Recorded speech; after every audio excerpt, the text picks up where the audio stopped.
이어서 재밌게 돈 버는 노하우, 정철진의 목돈연구소가 시작됩니다.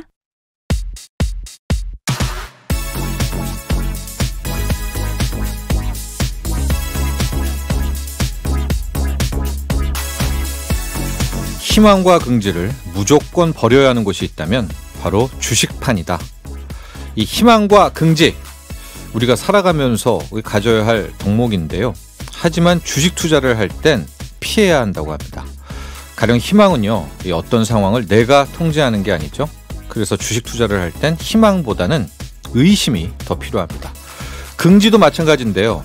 내가 시장보다 우월하다, 시장을 예측할 수 있다, 나의 선택은 무조건 잘 된다, 이런 자세는 버려야 합니다. 그래서 주식 투자를 할 땐 긍지보다 겸손이 훨씬 좋다고 하네요.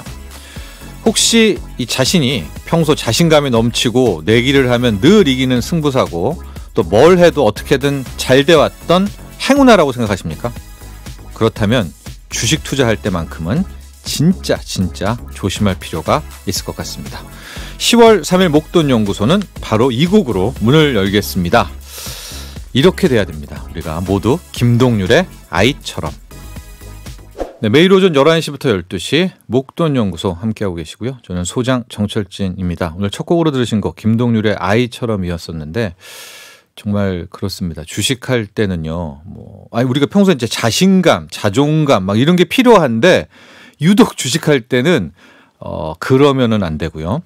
늘 잘못했습니다. 예? 제가 바꾸겠습니다. 어떤 이런 자세를 갖는 분들이 결과적으로 돈을 따박따박 주식으로 모을 수 있다. 이런 통계가 나와 있습니다. 그래서 물론 살아가는데 막 이런 자신감, 희망, 이런 긍지를 버리라는 건 아니고요. 주식할 때만큼은 우리가 버리자. 마치 아이처럼 그렇게 순수한 마음을 갖자. 그런 취지였습니다. 오늘 10월 4일 개천절인데요. 일요일과 겹쳐가지고 월요일까지 이어서 쉬는 분들 많으시겠죠. 그래서 더 편안한, 마음 편안한 그런 휴일이고 또 일요일입니다. 송경민님, 새아들 키우는 가장의 어깨가 무겁네요. 주식이 잘 돼야 우리 아이들 좋아하는 치킨과 피자 원 없이 사줄 텐데요 하셨는데 제가 봤을 땐 송경민님은 잘 될 것 같습니다. 왜냐? 지금 원하는 게 지금 치킨과 피자잖아요. 아이들에게 줄 치킨과 피자. 이 정도의 목표가 꿈이라면은 성공합니다. 그런데 주식을 하면서 주식으로 집 사야지 막 이렇게 큰 꿈을 가지면은 잘 안 된다는 거예요. 그래서 우리 송경민님은 무조건 잘 된다. 제가 응원을 합니다. 9172번님, 항상 시간에 쫓겨서 제대로 못 들었는데 모처럼 편안히 듣는 중입니다. 투자에 대해 올바른 개념을 다짐하게 하는 방송 감사합니다. 네, 저희도 최대한 노력하고 있고요. 트렌드도 반영하고 또 원론도 반영하고 또 기초부터 차근차근 다져보고 그런 프로그램으로 만들려고 노력 중입니다. 궁금한 점 또 전하고 싶은 이야기 모두 환영합니다. 샵 1035 단문 50원, 장문 100원, 고릴라 유튜브 댓글은 무료고요. 목돈연구소 인별그램도 있습니다. @ SBS 빅머니니까요. 많이 팔로우 해주세요. 자, 오늘 잠시 후에는 돈 되는 여행 알려주는 머니투어 코너 있습니다. 매일경제 신익수 기자 함께하고요. 알아두면 쓸데있는 투자 잡학사전 알쓸투잡 미래에셋 이상권 전무와 함께합니다. 광고 듣고 오겠습니다.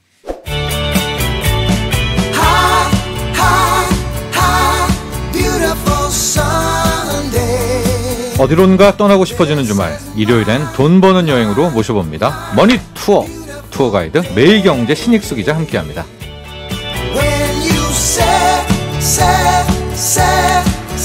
우리 신익수 기자님.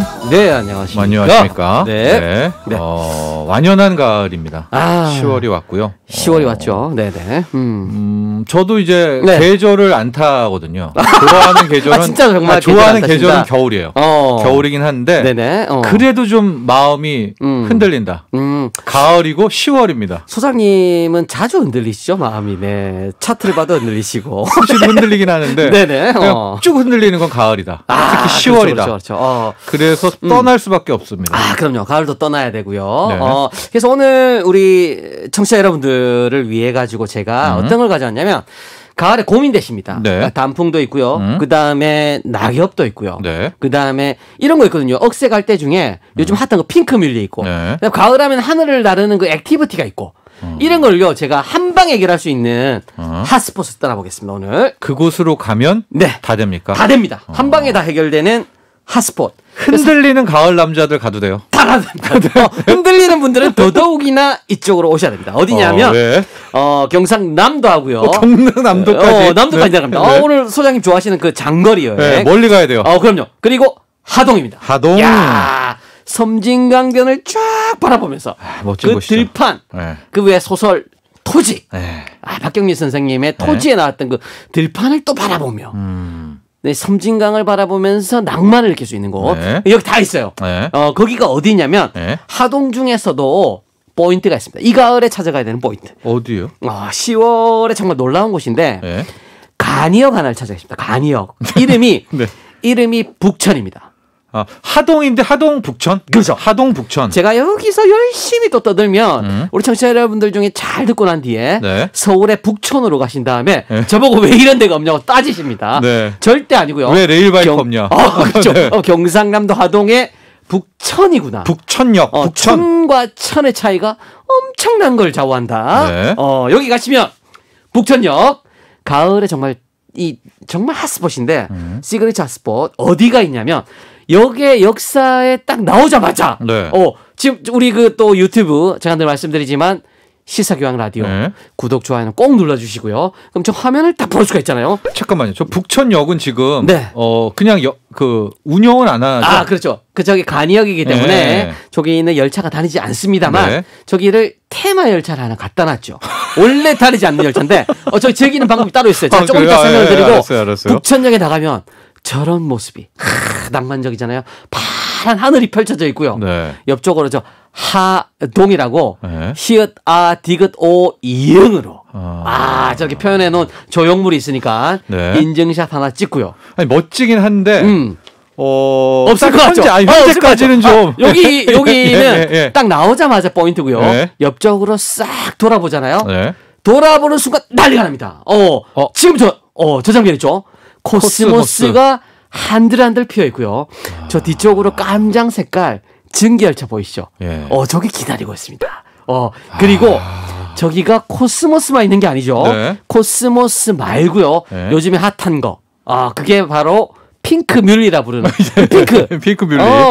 우리 SNS의 대명사 난리죠. 핑크 뮬리. 우리 네. 황건희 PD님 같은 경우는 좀 메말라서 잘 모르시겠지만 하얀 색깔 말고요. 네. 핑크를 요즘에 핫하게 그게 봅니다. 이제 개발한 난리가 난 거죠. 핑크 그래서 뮬리. 핑크 뮬리가 위쪽으로 보면 쫙 펼쳐져 있고요. 그 다음에 옆쪽으로는 메밀밭도 지금 강원도에 메밀꽃 필무렵? 평촌을 가볼 수 있는 네. 메밀밭이 이쪽 경남에 한켠에 또 쫙 펼쳐져 있습니다. 전체 지금 양쪽으로 보이시죠? 저기에 한켠에 이게 메밀밭. 봉평 가야 되는 거 아니에요? 여기도 있네요. 여기 다 있어요. 그래서 여기에 규모가 축구장 메인 구장의 한 개가 넘는 정도의 어마어마한 크기로 저렇게 펼쳐져 있거든요. 난리가 나는 거죠. 그래서 저는 가야 되겠어요. 왜냐면 제가 이 두 개의 꽃을 좋아하는데 봄에 아카시아, 네, 수장님. 네. 가을에 코스모스. 야, 그럼요. 그냥 무너집니다. 이 코스모스에. 근데 거기 메밀밭까지? 야, 그리고 저게 키가 높아요. 그래서 연인들이 가면 파묻혀서 안 보입니다. 얼마나 좋아요. 낭만적이고. 저 인증샷 찍고요. 저기를 즐기는 방법이 따로 있어요. 근데 저기 파묻힐 것 같지는 않아요. 다들 키가 막 포복을 하죠. 포복을 앉아서 포복을 합니다. 네. 가다 보면 약간 옆에 어깨가 닿이고 이럽니다. 그래서 여기를 즐기는 방법 네. 따로 있는데 제가 지금부터 자세히 좀 설명을 드릴게요. 여기 가시면 사실은 머스트 시 포인트가 있어요. 네. 톱밥길이 저기에 꽃길이 말고요. 톱밥. 소나무를 갈아가지고 피톤치드 향이 딱 밟으면 나도록 해놓은 네.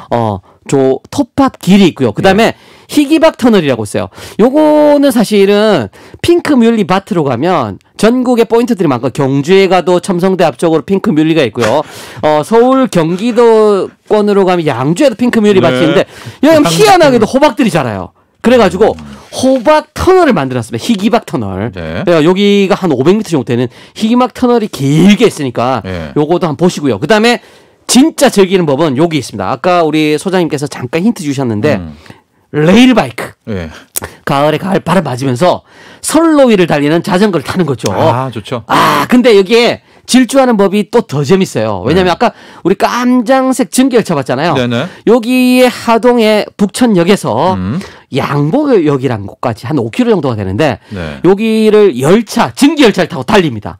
하루에 6번 왔다 갔다 한 깜장색 전기 열차를 타고 갑니다. 그러니까 그 미니미 열차가 운행을 하는 거네요. 미니미 열차 짧게 운행을 짧게. 5km만 가는 열차예요. 예. 그러니까 이게 사실 5km 정도 가는데 정말 놀라운 게 열차를 타고 가는 시간 20분.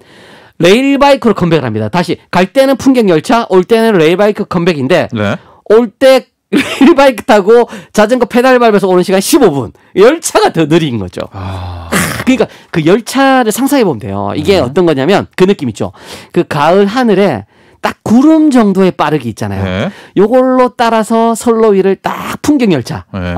가을 풍경을 바라보면서 메밀밭, 핑크뮬리, 요 코스모스 사이를 쫙 달려가는 거죠. 한 5km.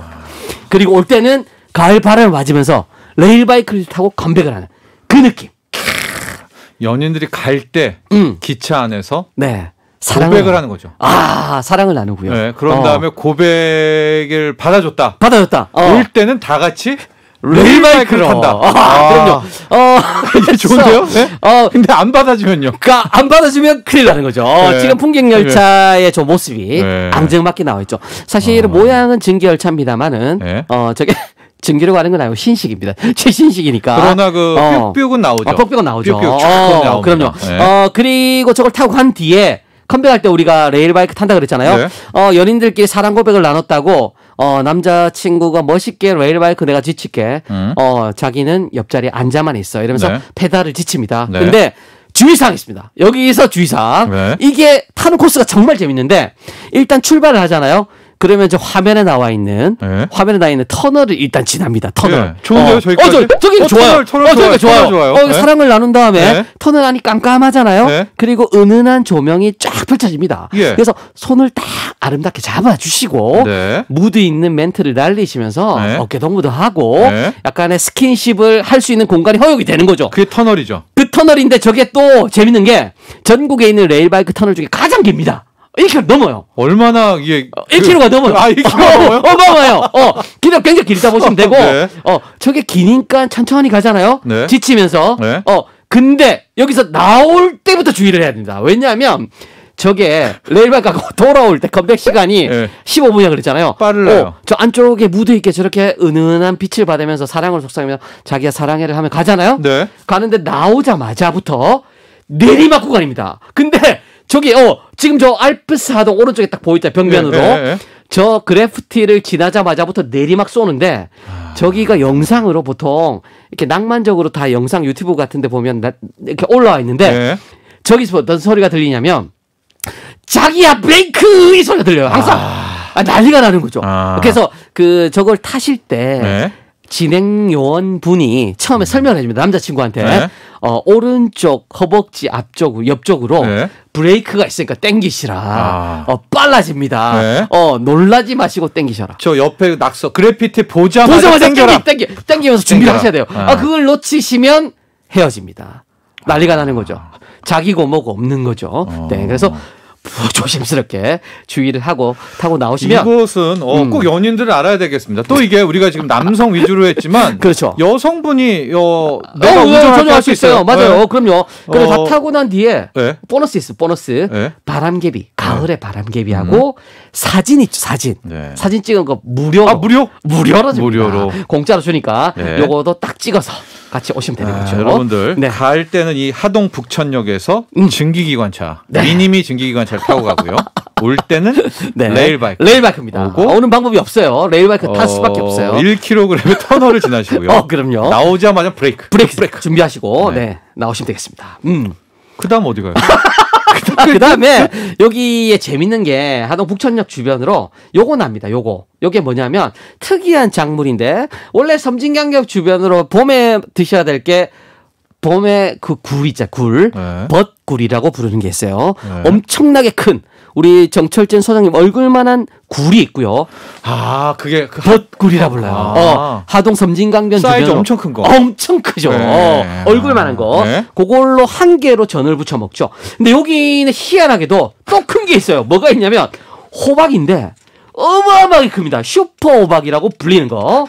이게 자그마치 한 통에 있죠. 무게가 우리 소장님 몸무게 2배입니다. 130kg. 지금 저 화면에 보면 왼쪽 게 86kg 찍혀 있고요. 오른쪽 124km가 찍혀 있어요. 어마어마합니다. 저걸로 뭐 막 스쿼트 해야 되겠네요. 저게 지금 우리 당연하죠. 데드리프트하고 스쿼트 해야 되는 정도인데 저게 지금 작아 보이자 우리 화면으로 보니까 둘레 길이가 2m.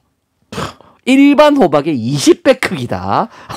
그래서 요 하동 주변으로 항상 10여 통이 연간 재배가 되고 있습니다. 근데요, 이게 좀 뭐 이슈는 되지만 네. 그 보는 건가요? 저 호박 아니죠. 어떻게 하는 거예요? 저거는 먹어요? 이제 아니면은 호박이 뭐 유명하니까 네. 저거는 보고 네. 진짜 호박을 드신 다음에 네. 지금부터 이제 본격적인 가을 하늘을 볼 수 있는 탈 것 2개 네. 제가 찍어드릴게요. 네. 첫 번째는 어디냐면 하동하면 지리산 자락으로 올라갈 수가 있는데 하동에서 올라가는 봉우리가 형제봉이라고 있습니다. 1115m짜리 고봉. 어마어마하죠. 네. 여기 올라가면 요즘에 신상 나왔습니다.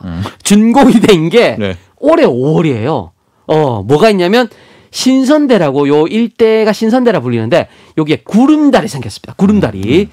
그래서 해발 900m에서 길이가 137m, 폭이 1.6m짜리 출렁다리. 와, 저 화면 보세요. 네. 지금 저쪽으로 밑에가 네. 구멍이 뿅뿅뿅뿅 뚫린 철판. 어마어마하죠. 네. 그래서 저거를 건너갔다가 다시 컴백하는 코스로 저게 이제 그 일반적으로 주차장에서 출발을 하시면 보통은 강서남 주차장에 차를 대고 네. 여기가 많이 올라갑니다. 그래서 신선대 구름다리까지 한 1.6km 정도를 왕복하거든요.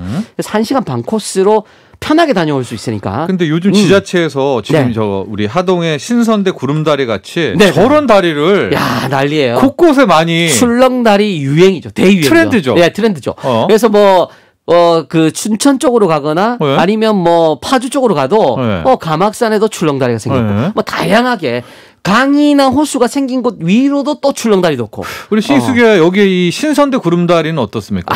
최고죠. 저기는 탑급. 근데 탑으로 꼽을 수가 있는데 저기는 건너갔다가 보지를 못하고 딴 데를 투어를 안 하고 컴백을 다시 해요. 네. 그게 좀 아쉽다는 거. 원래는 보통 건너가가지고 다른 코스로 내려올 수가 있거든요. 저기는 건너갔다가 네. 주변으로 다시 컴백을 해야 됩니다. 갔다가 다시 그 다시 길로 컴백하는 다시 거죠. 그 길로. 저게 좀 아쉽다. 그리고 지금 이제 우리 화면으로 보면 저 뒤에 산이 보이잖아요. 네. 초록이잖아요. 네. 여름 화면이고요. 지금 이제 가을에 10월 중순 지나서 딱 가잖아요. 네. 저기가 총천연색으로. 아니 그 제 단풍이 생각으로 묻어있는 다리를 거죠. 건너서 그 산을 타면 안 되나? 저기까지 지금은 딱 뚫려 있어요. 막혀 있으니까. 네. 그 다음에 여기를 재밌게 가는 방법이 활공장 이용하는 방법이 있어요. 신선대 활공장이. 옆쪽으로 가면 형제봉 활공장이 따로 있거든요. 네. 여기는 활공장에서 패러글라이딩 합니다. 패러글라이딩. 가을에. 네. 자, 단풍 보면서. 그래서 저기가 근데 재밌는 게 뭐냐면 활공장에서 가는 코스는 여기도 한 3km 왕복인데 지금 화면에 저 전망대예요. 네. 전망대. 자, 제가 죄송합니다. 왜냐하면 이 그 유튜브 우리 시청자 여러분들을 생각지를 못하고 예. 안개가 가득한 사진을 가져왔어요. 예. 저게 안개가 쫙 거치잖아요. 그러면 섬진강경 그다음에 아까 최찬판 때 예. 토지에 나왔던 그 악양미 벌판이 쫙 펼쳐집니다. 저게 정말로 좋은 1100m가 넘는 고지거든요. 여기가. 저기까지는 어떻게 가요? 형제봉까지. 차로 갑니다. 차로 가니까 편하게 갔다 올 수가 있고요. 그다음 심지어 구름다리까지는 내리막으로 다녀옵니다. 내리막으로. 그래서 편하게 정말 3km를 1시간 정도 찍을 수가 있구나 생각하시고 네. 두고 구경하신 다음에 단풍도 즐기시고 다녀오시면 되겠죠. 네. 그다음에 요즘에 재밌는 게 여기에 갔는데 네. 요 아래쪽으로 보면 사천 옆쪽에 하동 남부 지역이 있어요. 네. 바다가 바로 직면한 곳. 여기에 금오산이라고 있습니다. 산이. 금오산? 네, 800m가 넘는 산인데 여기에 찝와이어가 생겼어요. 찝와이어. 쇠줄 타고 가는 거 있죠. 집 라인. 찝 라인이죠. 근데 금오산은 하동에서 좀 멀지 않아요? 하동의 제일 초남부입니다. 그리고 그 금오산 자락에 오른편으로 사천이 붙어 있어요. 그러니까 바다와 바로 붙어 있는 지역이라고 보시면 되는 거고. 그렇죠. 여기서 바다를 보면서 네. 이 찝을 탈 수가 있는 거죠. 어마어마하다. 그래서 요게 시속이 120km. 그리고 길이만 아시아 최장인데 3.168km. 나 혼자 산다 네. 프로그램에 박나래하고 이시연이가 울면 이시연 이시연 씨가 씨가 울면서 그 집 도전했다. 라인이었다. 집 라인을 탔던. 네. 그쪽을 좀 보면 네. 전라도 쪽을 좀 바라보게 되네요. 여기서 보면 네. 놀라지 마십시오. 전라도 남원시 그리고 산천군, 함양군, 진주시, 사천시가 접하는 요 지역 일대를 다 조망할 수 있어요. 이 집 라인을 타고 내려오면 다 다 보입니다. 3km짜리. 그리고 심지어 네. 이 3km를 한 번에 갈 수 없어서 세 구간으로 나눠가지고 딱딱 나눠서 갈 수가 있거든요. 중간중간에 쉬면서 내려갑니다. 근데 시간이 좀 빠삭할 것 같은 게요. 가서 그거 탔죠. 네. 뭐죠? 그 열차 타죠. 그렇죠. 레일바이크 타죠. 그 다음에 그 구름다리 네네. 한번 왔다 갔다 하죠. 네네네네. 그리고 다시 내려와서 저 집 하루는 안 돼. 당일치기가 약간 버거운 분들 예. 제가 그래서 숙소를 찍어드릴게요. 이 가을에 단풍을 품고 주무실 수가 있는 자연 휴양림이 있습니다. 여기 휴양림. 유명한데 아. 하동의 또 봉우리 중에 유명한 봉우리가 구제봉이라고 있어요. 네. 제자 붙은 거. 그래서 여기 가면 구제 구제봉. 아이봉 안쪽으로 미니 산책로는 뭐 나무 데크로 잘 가꿔져 있고요. 요 안에 들어가시면 짚라인이 미니로 또 형성이 돼 있으니까 너무 길어서 못 탔다. 아까 우리 네. 금호산거는 네. 여기서 주무시면 되고요. 여기에 에코 어드벤처라든지 요즘에 왜 그 에코 어드벤처라고 아이들 네. 그물 잡고 올라가고 막 그 조형물 위에 산에 달린 거 그거 지키고 이런 것들이 다 시설이 잘 갖춰져 있거든요. 여기서 한번 딱 주무시고 나오면 가을에 그 좋은 기운 있잖아요. 그거까지 다 받아서 올 수 있기 때문에. 그러나 약간 좀 한번 이제 돌고. 가을 남자들은 뭔가 네. 좀 애잔한 거를 원하는데 지금 오늘 같은 경우에 짚라인 또 네. 레일바이크 좀 네. 너무 액티비티인데. 그래도 아까 제가 말씀드렸잖아요. 네. 그 북천역 주변으로 그 메밀밭이라든지 핑크뮬리가 한 1m 정도 코스모스. 높게 자라있기 때문에 네. 거기서 달콤한 그리고 정적인 어떤 스킨십을 나눌 수는 있다. 연인들끼리 가도 무방하다. 네. 보시고 다녀오시면 되겠습니다. 가을 남자에게도 좋다. 그럼요. 충분히 즐길만 하다. 네. 네, 찍고 오시면 되겠습니다. 오늘은 네. 경남 하동. 네. 하동을 가봤습니다. 지금까지 머니투어 매일경제 신익수 기자였습니다. 감사합니다. 고맙습니다. 노래를 한 곡 들어야 될 것 같은데요. 네네. 오늘은 우리가 주로 이곳을 달렸던 것 같아요. 이적의 하늘을 달리다.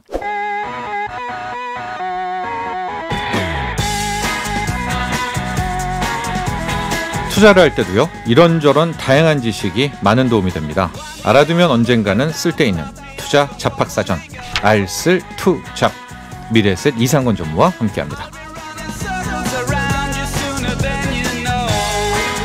네, 이상권 전무 스튜디오에 나와 계십니다. 안녕하십니까? 네, 반갑습니다. 네, 3963번님 일요일마다 뇌가 조금씩 살찌는 느낌. 잡스런 지식이 아니라 유용한 정보입니다. 유용하지는 않더라도요. 언젠가는 유용하죠. 예. 네, 당장은 아니더라도. 네. 사실 그 투자를 잘하는 사람들이 두 부류가 있는데 옛날에 이사야 벌린이라는 러시아의 사상가가 한 얘기처럼 고슴도치형 인간과 이제 여우형 인간이 있잖아요. 같이 투자하시는 분들이 고슴도치형 그 투자가에 가깝고 깊게 파고 그다음에 이제 넓게 잡다한 게 관심 많으신 분들이 여우형 이런 식으로 잘하시는 분들이 크게 두 부류로 좀 나눠지는 것 같아요. 네. 제가 보기에는. 저도 좀 이제 투자를 해보니까 그 주식만 알아서는 안 돼. 예, 그렇죠? 맞아요. 경제만 알아서도 안 되고요. 맞습니다. 사회, 그렇죠. 심리 예. 뭐 이런 거 아닙니까 진짜? 기싸움 이런 거. 그렇죠. 예. 그러니까 이게 어찌 보게 되면 주식 투자는 과학이지만 예술이기도 하거든요. 그래서 과학만 잘해가지고는 돈을 많이 벌기 어렵죠. 타짜에서도 진짜 이거를 예. 화투를 아트의 경제로 끌어올렸다고 하지 맞습니다. 않습니까? 예. 주식도 거기까지 끌어올려야 되는 게 이번 주 정말 화두가 됐던 중국의 전력난. 예. 이게 이렇게 될 줄 어떻게 알았겠습니까? 예. 호주가 해가지고 호주에 석탄 금지를 했더니 예. 타격을 중국이 보는. 그게 이제 참, 우리가 네. 동유럽 그 이제 사회주의가 무너진 다음에 전 세계 경제가 통합이 되어 있기 때문에 네. 사실은 어느 한 나라의 문제가 어느 한 나라의 문제가 끝나지 않는 대표적인 이런 현상 중에 하나로 보실 수가 있어요. 네. 글로벌 이제 산업 체인이 원자재도 다 연결이 되어 있기 때문에 나타나는 현상이거든요. 그러니까 이 다음도 또 걱정이 돼요. 중국이 공급이 이렇게 부족이 되고 공장 문 닫으면은 그쵸. 물가가 오르고 물가가 중국 오르죠. 물가가 오르면 세계 물가 예, 오르는 거잖아요. 예, 맞습니다. 맞습니다. 그래서 알쓸투잡 시간은 더 필요하다.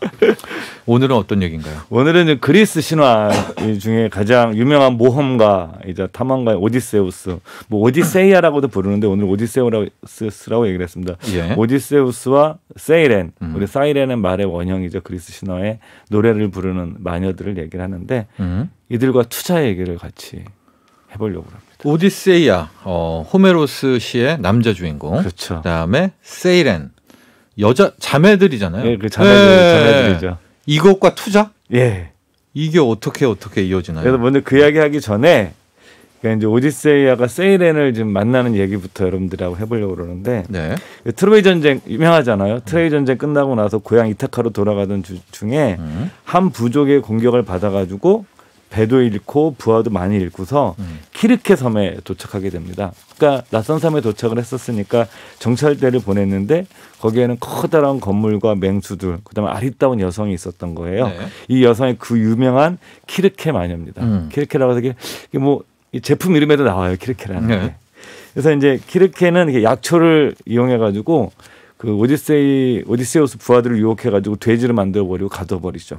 키르케 뭐 이렇게 되죠. 그렇죠. 키르케. 그러니까 이제 키르케한테 전부 다 돼지로 변한 부하들을 구하려고 또 오디세우스가 이제 딱 거기 가게 되는 도중에 그 헤르메스를 만나게 되죠. 그 유명한 헤르메스를 만나서 헤르메스가 알려줍니다. 어떻게 하면 네가 키르케의 마법이 빠지지 않을 수 있는지 그래서 얘기해 주는 게 뭐냐면 그 키르케의 마법을 물리치는 약초를 좀 주고 원래 이제 뭐 발명 도구 모험의 신이니까요. 헤르메스가 그리고 이제 키르케가 만약에 동심을 요구하면 칼을 빼들고 나에게 위해를 가하지 말라고 맹세를 받아라. 그렇게 하면 네가 살 수 있을 것이다. 그래서 이제 살게 되죠. 그래서 나중에 키르케가 오디세우스와 부하들에게 술과 음식을 나눠주고 굉장히 많이 실컷 먹게 한 다음에 나중에 오디세이를 조용히 부릅니다. 키르케가 네가 이제 고향으로 돌아가면서 세이렌을 만나게 될 건데 내 말을 명심하면 살 수 있을 거라고 그러면서 사는 방법을 가르쳐 주는 거죠. 잠깐만요. 키르케도 이미 일단 마녀잖아요. 예. 마녀였고 이미 오디세이아의 부하들을 돼지로 만들었죠. 나중에 다 풀어주죠. 다시 이제 오디세이아가 가서 그 헤르메스 도움을 받아가지고 약초 먹고 가서 협상을 해서 이제 풀어주는데 나중에 이제 키르케가 술과 음식도 대접을 해주죠. 근데 그 키르케가 나도 유혹이라면은 뒤지지 않는데 나보다 더 강한 유혹이 올 거다. 그게 바로 우리 세이렌 그녀들. 그 세이렌은 뭐 사이렌의 그 말의 원형인 거죠. 우리가 사이렌 울리다 할 때 그 소리가 세이렌에서 나온 건데 이 자매예요. 이들은 풀밭에 앉아서 영롱한 소리로 노래를 부르면 그 소리를 들은 사람들이 그 세이렌 주위로 가면서 그 죽어요. 그래서 이제 호메로스의 시를 보면 이런 대목이 나와요. 온통 썩어가는 남자들이 뼈들이 쌓여 있고 뼈 둘레에는 살갗이 오드라들고 있다. 이런 표현이 나와요. 이거 너무 무서운데요? 그래서 이제 그 세이렌의 유혹을 물리치는 방법에 키르케가 한 내용을 제가 이제 그 천병희 선생이라 우리나라 히란 문학의 최고의 번역하신 그 책을 제가 어제 참고를 해서 그분을 찾아왔어요. 자, 키르케가 조언한 세이렌 자매의 유혹에 빠지지 않는 법. 그죠. 그게 시로 되어 있는 겁니다. 꿀처럼 달콤한 밀랍을 녹여서 부하들 귀에 발라주고 아무도 그 노래를 못 듣도록 하세요. 만일 노래를 듣고 싶으면 그대의 손발을 묶게 하되 돛대의 밧줄에 끄트머리에 매게 하세요. 그리고 그대가 많이 풀어달라고 하거나 애원하거나 명령을 하면 부하들에게 더 많은 밧줄로 그대를 묶게 해주세요. 그러니까 이제 자기를 돛대 끄트머리에 묶고 내가 애원하거나 풀어달라고 막 요청을 할 때 부하들은 더 묶어라. 명령을 내리고 결국은 세이렌의 아름다운 노랫소리를 들으면서 무사하게 세이렌 유혹에 빠져나가죠. 귀에는 일단 귀도 막죠. 밀랍으로. 부하들만 막게 하고. 부하들을 막아. 자기는 들은 거죠. 자기는 그 대신 돛대에 자기는 묶어놓은 거죠. 자기는 근데 자기가 막 너무 아름다웠게 막 풀어달라고 막 명령하고 막 애원하거든요. 그럴수록 더 묶어라. 이런 명령을 내리고 이제 사이렌의 그 유혹하는 곳을 지나가게 되는 거죠. 그러면 오디세이아는 좋은 거 다 했네요. 세이렌의 노래는 노래대로 듣고. 그쵸. 왜냐하면 부하들은 귀를 막았고 그 대신 열어놨고. 그 대신 부하들은 목숨을 구했잖아요. 그러니까 모두 위닝 게임이 된 거고 제일 불행한 건 세이렌만 불행해진 거죠. 세이렌도 뭐 불행한 건 아니죠. 노래를 죽이지 못했으니까.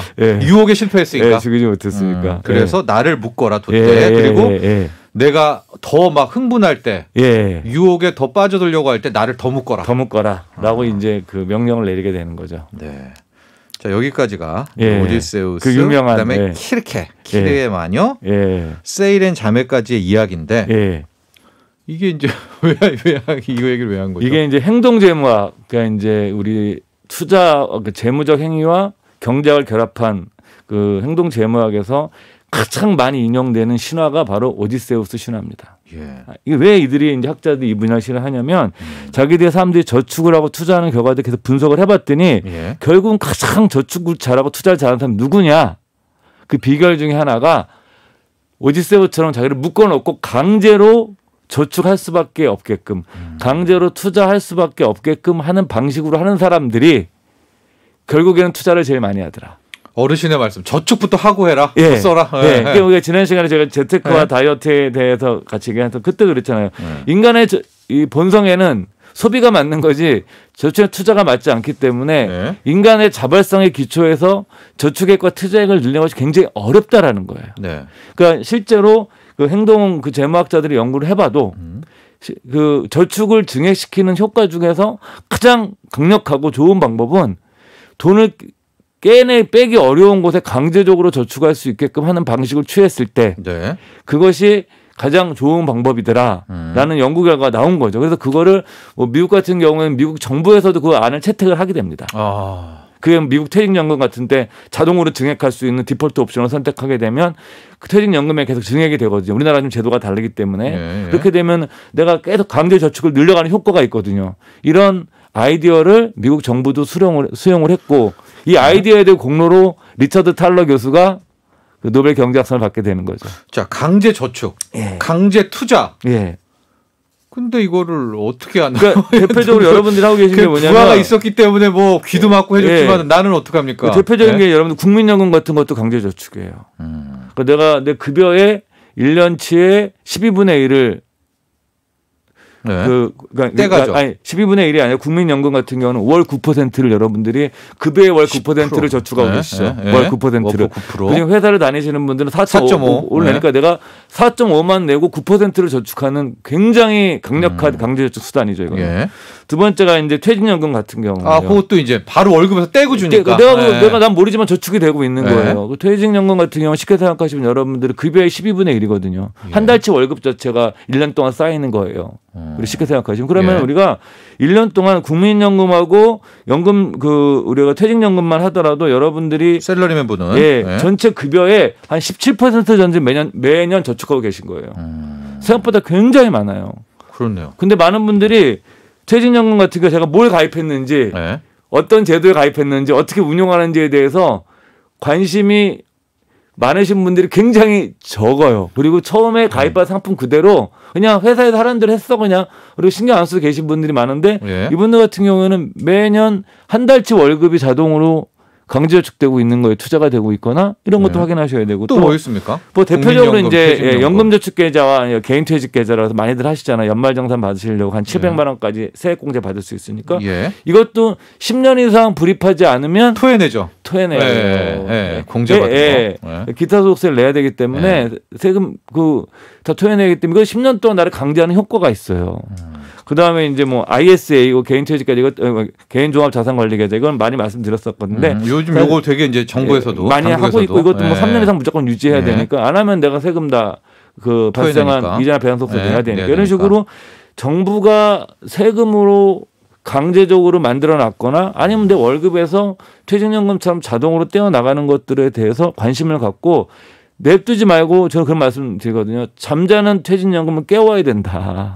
잠깐만요. 그러니까 우리가 이미 강제저축을 많이 하고 있네요. 많이 하고 있어요. 국민연금에 또 퇴직연금 회사 다니시면 셀러리맨 퇴직연금에 하고 또 공제받으려고요. 연말에 세액공제 그 연금저축 연금 뭐 하나씩 하잖아요. 이것도 연금 펀드. 맞습니다. 그리고 주택도 만약에 나중에 주택연금 받으실 계획이 있으신 분들은 주택도 강제저축 효과가 있는 거예요. 집 사서 내 대출 원리금 갚는 게. 그러니까 원리금 갚고 나중에 주택연금으로 받잖아요. 그런데 연금의 관점에서는 주택도 어떻게 되면 강제저축 효과가 있는 거예요. 주택을 사는 것도. 그거를 이제 집값으로 안 보고 연금으로 보게 되면 나중에 그러면 내가 뭐 국민연금 받고 퇴직연금 받고 연금저축 계좌 만드시고 주택연금 받으면 생각보다 금액이 꽤 돼요.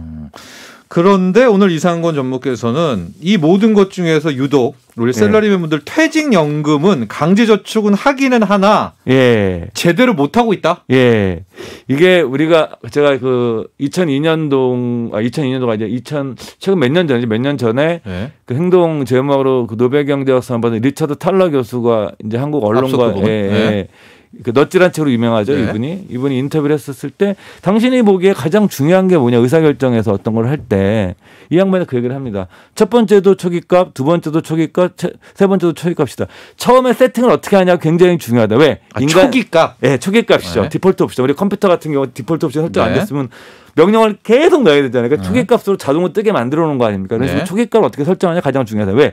인간은 잘 바꾸지 않기 때문에. 인간은 한번 결정이 되고 나면 잘 안 바꿔요. 굉장히 그때부터는 그 보수화되는 경향이 있어요. 관성화되고. 네. 그래서 최진영 같은 상품도 처음에 선택해 놓으면 이 사람들이 더 좋은 상품이 나오고 시장이 변했는데도 어떻게 하냐면 그대로 계속 가지고 있는 경우가 훨씬 더 많다는 거예요. 디폴트 옵션. 네, 그래서 디폴트 옵션 어떻게 설정하느냐가 네. 모든 투자에서 굉장히 중요하다. 그런 것 같아요. 저도 그 이제 우리 뭐 이렇게 기기들 보면 톱니바퀴 같은 거 설정하는 거 있잖아요. 그렇죠. 그거를 거의 손을 안 대고 최초 기기 그대로 쓰는 것 같아요. 예. 더 업그레이드 막 바꾸고 많은데도. 맞습니다. 그게 퇴직연금도 똑같다. 그렇습니다. 만약에 우리 투자하는 것도 이런 거거든요. 만약에 여러분들께서 1,000만 원하고 투자하는데 야 나는 1년 투자할 거야. 초기값을 내가 기간도 설정할 수 있어. 1년으로 설정한 사람과 네. 나 1,000만 원 가지고 10년 후에 내가 이거 우리의 학자금으로 쓸 거야. 어떻습니까? 초기값을 어떤 사람 1년으로 설정한 사람, 10년으로 설정한 사람은 완전 행동이 달라져요. 예. 우리는 못 느끼고 있지만 투자 기간도 초기값으로 해석을 해보게 되면 완전 달라지거든요. 그렇겠죠. 퇴직연금 같은 경우도 내가 만약에 이거 10년 동안 내가 회사 다닐 동안 20년 동안 운용할 거야. 네. 생각하고 운용을 하시게 되면 굉장히 다른 관점에서 바라보게 되어 있어요. 네. 그렇잖아요. 예. 그러니까 그러면 많은 분들이 여기서 지금 퇴직연금 그럼 내가 갖고 있는 퇴직연금 어떤 종류인지 먼저 반드시 아셔야 돼요.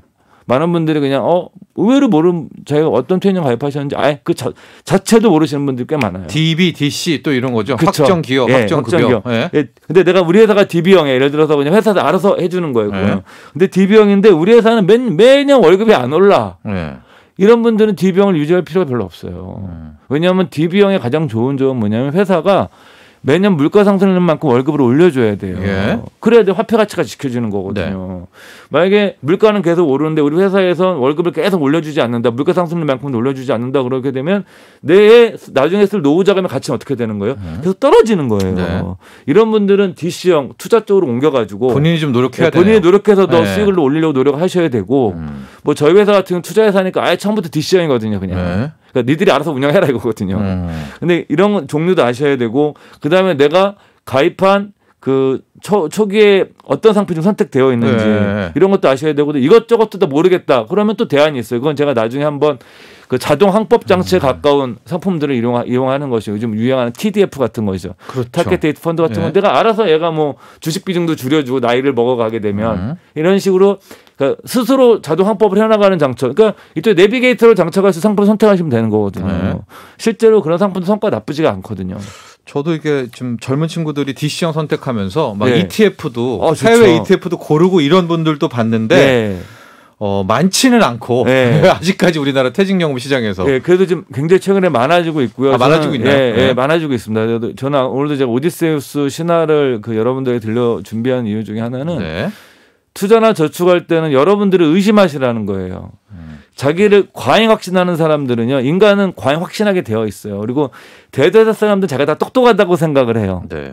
그리고 자기가 다 운전을 잘한다고 생각해요. 평균 이상으로. 네. 생각하면 말이 안 되는 거거든요. 평균 이상 운전 잘하는 사람이 다 그 사람들이 90%예요. 그럼 평균은 없는 거예요. 네. 그러니까 인간이라는 존재 자체가 자기의 어떤 믿음이나 행동이나 사고 방식에 대해서 자기를 과잉 확신하는 경향이 있기 때문에 네. 투자에서 과잉 확신은 때때로 엄청난 재앙으로 끝납니다. 네. 그래서 투자에서 오히려 필요한 게 뭐냐면 자기 자신을 회의하고 자기를 강제로 묶어놓는 전략을 취하는 것이 훨씬 더 여러분들의 돈을 지키는 길이라고 좀 말씀드리고 싶습니다. 알겠습니다. 오디세우스처럼 돛대에 몸을 묶었습니다. 우리도 강제 투자, 예. 강제 저축 해야죠. 하셔야죠. 지금까지 알쓸 투자 미래에셋 이성건 전무였습니다. 감사합니다. 네, 감사합니다. 광고 듣고 오겠습니다. 네, 내일까지 이어서 쉬는 분들 많으시죠. 그래서 마음이 더 편안하죠, 지금? 네, 남은 연휴 알뜰하게 보내시고요. 하지만 저희 목돈연구소는 내일도 여러분과 함께 합니다. 오전 11시에 다시 찾아오겠습니다. 오늘 끝곡으로는요, 우리 앞서 봤죠? 이 세이렌 자매, 바로 사이렌에 시작됐던 바로 그 시작이라고 하지 않았습니까? 선미의 사이렌 들으면서 마치겠습니다. 편안한 하루 마감하세요.